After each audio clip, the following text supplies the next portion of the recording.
ಅವಿಶ್ವಾಸಿಗಳೊಡನೆ ಅಸಮಾನ ನೊಗಕ್ಕೆ ಸಿಲುಕಬೇಡಿ. ನೀತಿಗೂ ಅನೀತಿಗೂ ಏನು ಸಂಬಂಧವಿದೆ? ಬೆಳಕಿಗೂ ಕತ್ತಲೆಗೂ ಏನು ಮೈತ್ರಿ? ನೀವು ವಿಶ್ವಾಸಿಗಳಾದರೆ ಅವಿಶ್ವಾಸಿಗಳೊಡನೆ ಅಸಮಾನ ನೊಗಕ್ಕೆ ಸಿಲುಕಬೇಡಿ.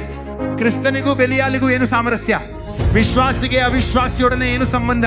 ಇಲ್ಲಿ ಸಂಬಂಧದ ಬಗ್ಗೆ ಹೇಳಲಾಗುತ್ತಿದೆ. ಅವರು ಒಡನಾಟದ ಬಗ್ಗೆ, ಸಹವಾಸದ ಬಗ್ಗೆ ಮಾತನಾಡುತ್ತಿದ್ದಾರೆ. ನಾನು ಮದ್ಯಪಾನಿಯನ್ನು ದ್ವೇಷಿಸುವುದಿಲ್ಲ, ಆದ್ರೆ ಅವರೊಂದಿಗೆ ಸಹವಾಸ ಮಾಡುವುದಿಲ್ಲ. ನಾನು ಅವರೊಡನೆ ನಿತ್ಯವೂ ತಿನ್ನುವುದಿಲ್ಲ, ಕುಳಿತು ಹೇಳುವುದಿಲ್ಲ. ಅವರು ನನ್ನ ಆಪ್ತ ಗೆಳೆಯರಲ್ಲ, ಆದ್ರೆ ನಾನು ಪ್ರೀತಿಸುತ್ತೇನೆ. ನಾನು ಸುವಾರ್ತೆ ಸಾರುತ್ತೇನೆ, ಪ್ರಾರ್ಥಿಸುತ್ತೇನೆ. ಅವರಿಗೆ ಏನಾದ್ರೂ ಬೇಕಿದ್ರೆ ನಾನು ಒದಗಿಸುತ್ತೇನೆ, ಆದ್ರೆ ನಾನು ಸಹವಾಸ ಮಾಡುವುದಿಲ್ಲ. ನಿಮ್ಮ ಸಹವಾಸ ತಪ್ಪು ಕೆಲಸಗಳಲ್ಲಿರುವ ವ್ಯಭಿಚಾರಿಯೊಂದಿಗೆ ನೀವು ಅವರೊಡನೆ ಸಹವಾಸ ಮಾಡುತ್ತೀರಿ. ಪೌಲನು ಹೇಳುತ್ತಾನೆ, ನೀವು ಕೃಪೆಯನ್ನು ವ್ಯರ್ಥ ಮಾಡುತ್ತಿದ್ದೀರಿ, ದೇವರು ನೀಡಿದ ಕೃಪೆಯನ್ನು ಮಣ್ಣು ಪಾಲು ಮಾಡುತ್ತಿದ್ದೀರಿ. ನಾನು ನಿಮಗೆ ಹೇಳುವುದೇನೆಂದ್ರೆ, ನೀವು ಲೋಕದ ಪಾಪಿಗಳು, ಕುಡುಕರು, ವ್ಯಭಿಚಾರಿಗಳು ಸಹವಾಸ ಮಾಡಬೇಡಿ ಅಂದ್ರೆ ನೀವು ಲೋಕದಿಂದಲೇ ಹೊರ ಹೋಗ್ಬೇಕಾದೀತು. ಆದ್ರೆ ನಾನು ನಿಮಗೆ ಅವರೊಂದಿಗೆ ಬೆರೆಯಬೇಡಿ ಎಂದು ಹೇಳುತ್ತಿಲ್ಲ, ನಾನು ಸಹವಾಸದ ಬಗ್ಗೆ ಮಾತನಾಡುತ್ತಿದ್ದೇನೆ.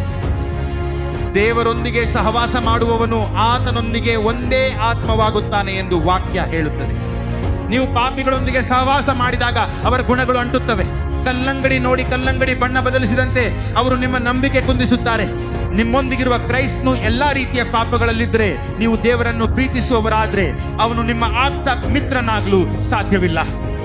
ಏಕೆಂದರೆ ಅವನೊಂದಿಗೆ ಕುಳಿತಾಗ ನೀವು ಪಾಪದತ್ತ ಎಳೆಯಲ್ಪಡುತ್ತೀರಿ.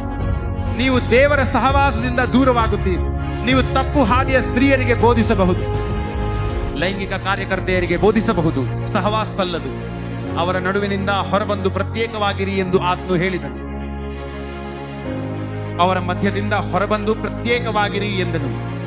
ನಾನು ನಿಮಗೆ ತಂದೆಯಾಗಿರುವೆ, ನೀವು ನನ್ನ ಪುತ್ರ ಪುತ್ರಿಯರಾಗಿರುವಿರಿ. ಇದು ಸರ್ವಶಕ್ತನ ವಾಕ್ಯ. ನಾವು ದೇವರ ವಾಕ್ಯ ಪಾಲಿಸಲು ಬಯಸುತ್ತೇವೆಯೇ? ಅವರಿಂದ ದೂರವಿರಿ.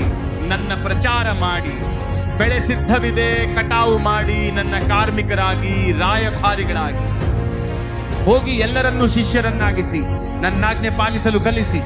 ನೋಡಿ, ನಿಮ್ಮ ಶ್ರೇಷ್ಠ ರೂಪ ಹೊರತರುವೆ.